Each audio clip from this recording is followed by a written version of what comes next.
리딩 지저스 147일 예레미야 11에서 15장까지 말씀 함께 나누겠습니다. 11장 유다의 언약 불이행. 하나님과 유다는 언약 관계로 묶여 있습니다. 하나님은 이스라엘을 자기 백성으로 삼으셔서 끝까지 책임을 지시는 것으로 언약을 이행하십니다. 그리고 이스라엘은 하나님의 말씀에 순종하여 언약의 책임을 다해야 합니다. 하나님은 신실하게 언약을 지키셨습니다. 하지만 이스라엘은 하나님을 버리고 우상을 섬김으로 언약을 깨뜨렸습니다. 그리고 언약 불이행에 대한 하나님의 말씀을 전하는 예레미야를 미워하고 죽이려 했습니다. 그래서 언약 불이행에 대한 귀책 사유는 이스라엘에게 있고 그 책임을 이스라엘은 반드시 져야 합니다. 12장 거짓에 속지 않고 진리를 붙들라. 하나님의 말씀을 전함에도 불구하고 조금도 꿈쩍하지 않는 유다를 바라보는 예레미야의 마음은 답답했습니다. 이들은 여전히 악을 행하면서도 삶의 형통함을 자랑하며 하나님과 자신이 가깝다고 말했기 때문입니다. 하지만 하나님은 예레미야에게 이런 거짓말에 속지 말고 믿음을 잘 지킬 것을 말씀하셨습니다. 진리를 붙들고 하나님을 경외하는 자는 반드시 하나님이 지키십니다. 13장 언약 파기에 따른 결과.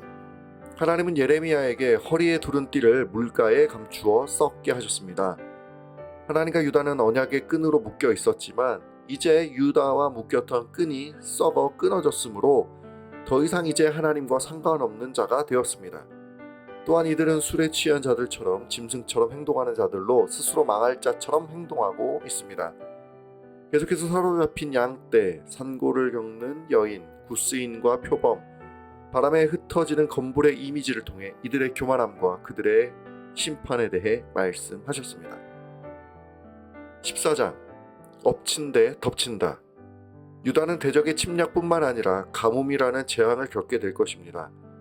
하나님과 유다의 언약에 대한 내용 중에 하나님의 말씀을 따르면 하나님께서 이른 비와 늦은 비를 내리시겠다는 약속이 있었습니다. 그러나 유다가 언약을 파기했으므로 하나님도 유다에게 비를 내릴 의무도 사라지게 되었습니다. 그동안 당연하게 여겼던 모든 보호가 모두 하나님의 은혜라는 사실을 알아야 합니다. 15장 피할 수 없는 심판, 보호받는 유일한 비결. 하나님은 유다의 심판은 이제 피할 수 없다고 선언하십니다. 모세와 사무엘과 같은 위대한 선지자가 하나님과 백성들 사이에서 중재해도 소용이 없다고 말씀하십니다. 유다는 질병, 전쟁, 기근, 포로와 같은 최악의 상황을 맞이하게 될 것입니다. 이런 메시지를 전하는 예레미야는 유다 백성들로부터 외면당했고 늘 생명의 위협을 받았습니다. 그러나 하나님은 예레미야의 상황을 아시고 그를 박해 속에서도 보호해 주시겠다고 약속하셨습니다. 유다 역시 하나님께로 피해야 삽니다. 말씀을 붙들고 함께 기도하겠습니다. 하나님의 뜻을 떠난 세상 속에 살면서 예레미야와 같이 믿음을 지키길 소원합니다.